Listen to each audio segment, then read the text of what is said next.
Good evening, folks. It's Diamond with the Oppenheimer Ranch Project and Magnetic Reversal News, bringing you a magnetic excursion update Saturday, December 7th, around 7:30 p.m. Mountain Time 2024.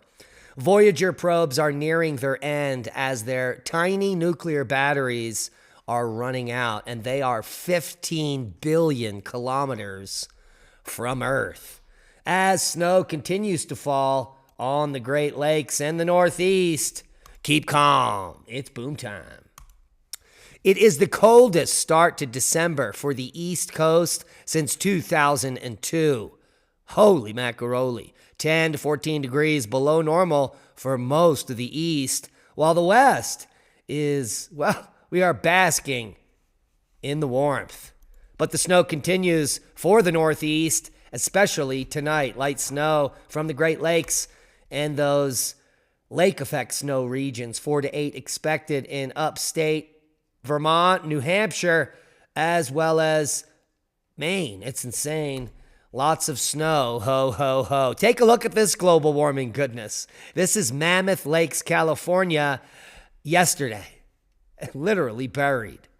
And more snow is coming to the Sierras, but not till later in December. Take a look at these models.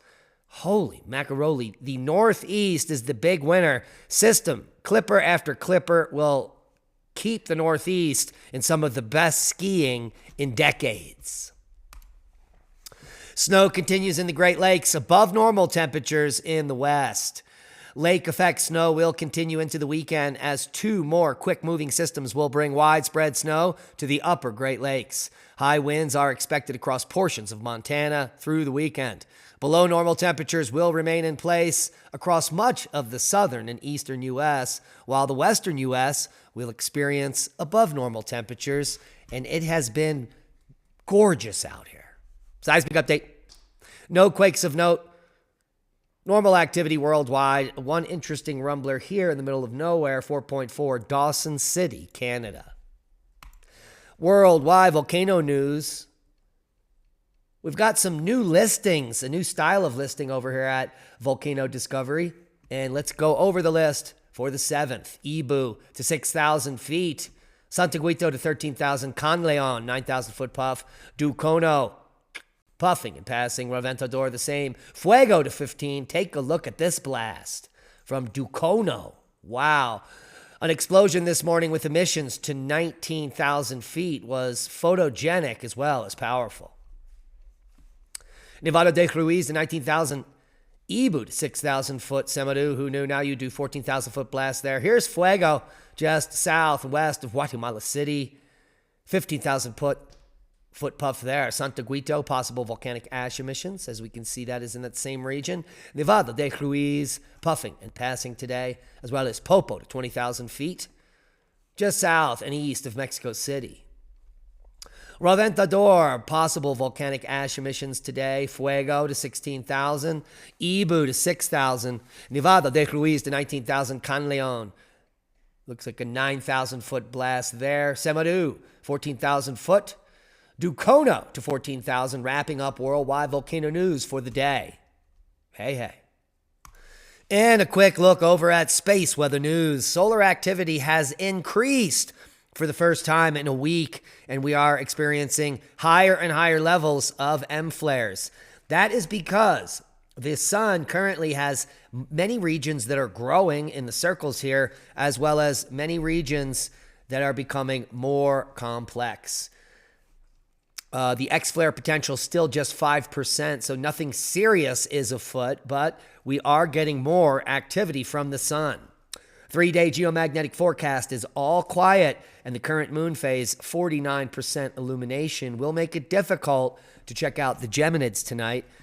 But last night every time I went out, I saw a bolide. So go out and look up. The annual Geminid meteor shower will peak on the 12th, but it's been going on for the last week or so.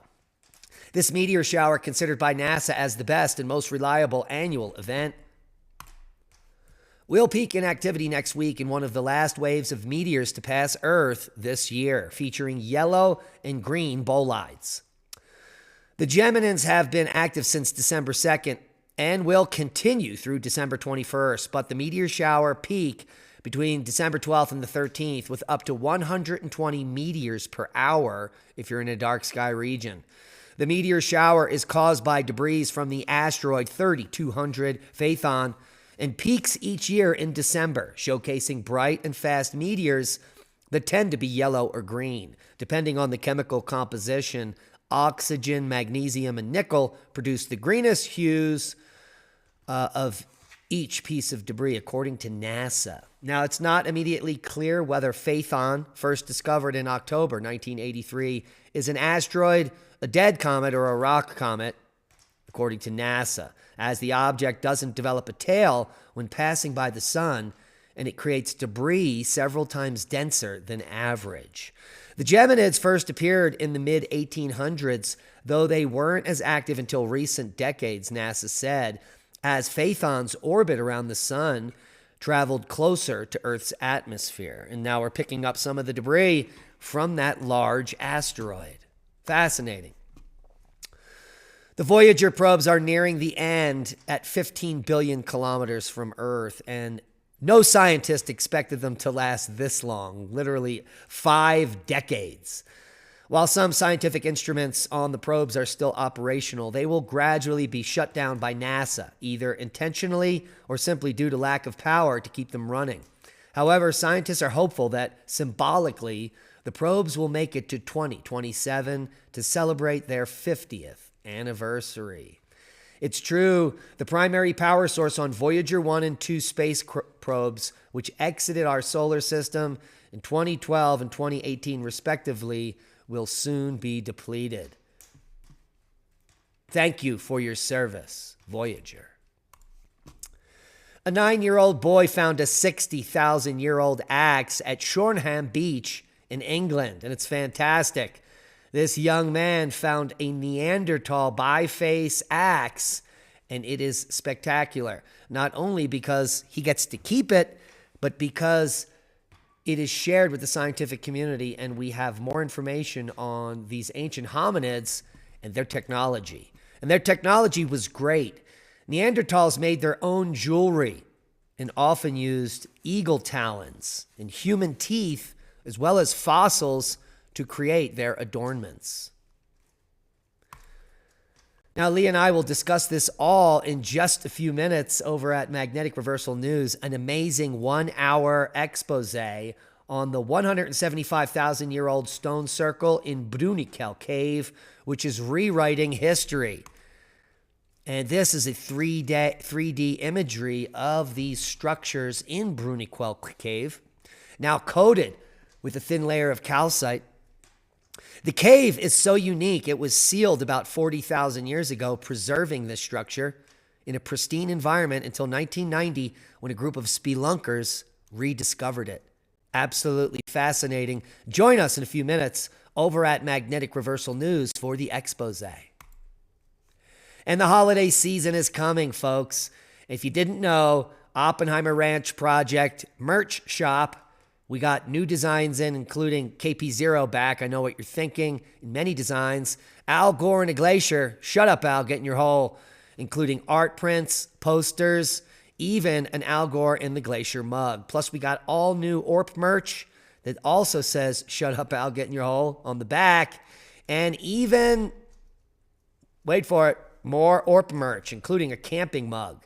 How can you beat these designs? We've got new designs, including Magnetic Excursion, ongoing. So go check it out and make someone happy for the holidays. Also, check out our preparedness store. All the links will be below, and we will also put them in the first comment in the description there, where you can peruse over 1,000 items that will bring preparedness joy to friends and family.